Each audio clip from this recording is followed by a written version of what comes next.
The Young and the Restless spoilers Thurdays update August 29, 2024.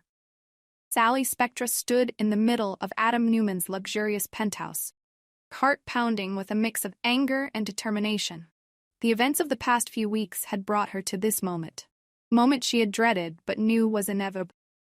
Adam, the man she had loved so deeply, had betrayed her in the worst possible way.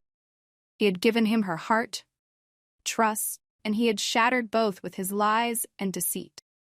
Now, as she prepared to leave him behind, she knew she had one final thing to do: teach him a lesson he would never forget. "You think you can just say sorry and everything will be fine?" Sally's voice was cold, cutting through the tension in the room. Adam stood across from her, the expression a mixture of regret and frustration. He knew he had messed up, but he couldn't bring himself to fully accept the consequences of his action. In his mind, he had done what he needed to do for his son, Connor, but that reasoning felt hollow in the face of Sally's pain. "Sally, I know I made a mistake," Adam began, his voice low and strained. "But you have to understand, I did it for Connor. Everything I did it because I love him. But that doesn't mean I don't love you too. We can fix this, if you just give me a chance to explain." "Explain?" Sally cut him off, her eyes flashing with anger. "You think there's anything you can say that will make this better? You betrayed me, Adam, you lied to me, and for what? So you could play the hero to your son while destroying everything we had? I won't let you manipulate me like you've manipulated everyone else in your life." Adam flinched at her words, but he didn't back down. "I'm not trying to manipulate you, Sally. I'm just trying to make things right. I still love you, and I know you still love me. We can get through this together." Sally shook her head, her resolve hardening with each passing second. "No, Adam. You don't get to use love as an excuse. You don't get to say you love me while stabbing me in the back. I'm not some weak, helpless woman who's going to forgive and forget just because you say the right words. I'm stronger than that, and I deserve better." With that, Sally turned and began gathering her things, her movements quick and precise. Adam watched her, a sense of desperation growing inside him. He wanted to reach out, to stop her, but he knew it was too late. Damage had been done, and there was no undoing it. "Sally, please." He tried one last time, his voice breaking.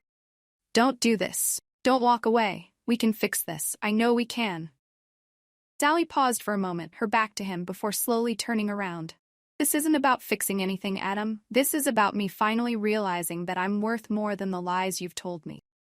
I'm worth more than the pain you've caused. And I'm not going to let you or anyone else take that away from me again." With those final words, Sally walked out of the penthouse, closing the door behind her with a sense of finality. Adam stood there, staring at the closed door, the weight of what had just happened settling heavily on his shoulders. Sally was gone, and this time she wasn't coming back. While Sally was making her stand in Adam's penthouse, elsewhere in Genoa City, another confrontation was brewing. At the Abbott mansion, Jack Abbott had made a decision that would alter the dynamics within his family's home. Alan, a man whose presence had always been somewhat unsettling, had been staying at the mansion, ostensibly as a guest of Tracy. But Jack had always been wary of him, and recent events only heightened his suspicions. Jack had noticed the way Alan moved through the house, always so polite, so accommodating, yet there was something about him that didn't sit right. And then there was the matter of the photograph Tracy had found, the one of Alan and Jordan. The implications of that photo had been disturbing, and Jack knew he had to act before things got out of hand. "Tracy," Jack said, his voice firm as he stood in the drawing room, "I've made a decision. Alan can't stay here any longer. He's not family, and I don't trust him. I think it's time he left." Tracy, who had been expecting this conversation, nodded slowly. She had come to the same conclusion herself. The more she learned about Alan, the more she realized how dangerous he could be. But she also knew that there was more to uncover, more secrets that Alan was hiding, and she wasn't ready to reveal everything just yet. "I understand, Jack," Tracy replied, her voice calm but tinged with sadness. "I'll talk to Alan. We'll leave as soon as possible." Jack's expression softened slightly, his concern for his sister evident. "Tracy, I'm sorry it's come to this, but I have to protect this family. There's something off about Alan, and I won't take any chances. Tracy gave him a small, reassuring smile. You're doing the right thing, Jack. And don't worry, I'm not gonna let this go. There's more going on here, and I intend to find out what it is. But for now, it's best if we leave. Later that day, Tracy quietly packed her things, preparing to leave the Abbott mansion. Alan, sensing that something was amiss, confronted her. Trace, what's going on? Why are you packing? Where are we going? Tracy looked at him, her expression guarded. Jack has asked us to leave, Alan. He doesn't feel comfortable with you staying here any longer, and frankly, I agree with him. Alan's face darkened, flash of something dangerous in his eyes, but he quickly masked it with a placating smile. I see. Well, if that's what you want, then I suppose we should go. But Tracy, I hope you understand that I only ever wanted to be close to you. I never meant to cause any trouble. Trace didn't respond right away, instead focusing on the task of packing.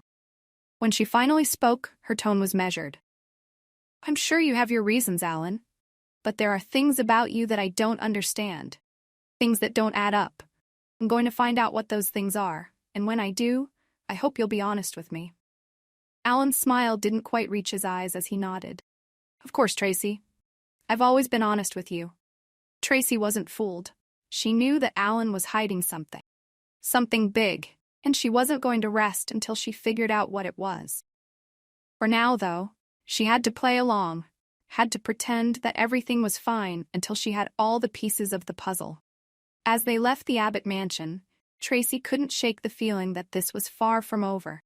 Alan was dangerous, of that she was certain, but she needed more evidence before she could take him down. She was determined to find out the truth, to protect her family at all costs, even if it meant going up against someone she had once considered a friend.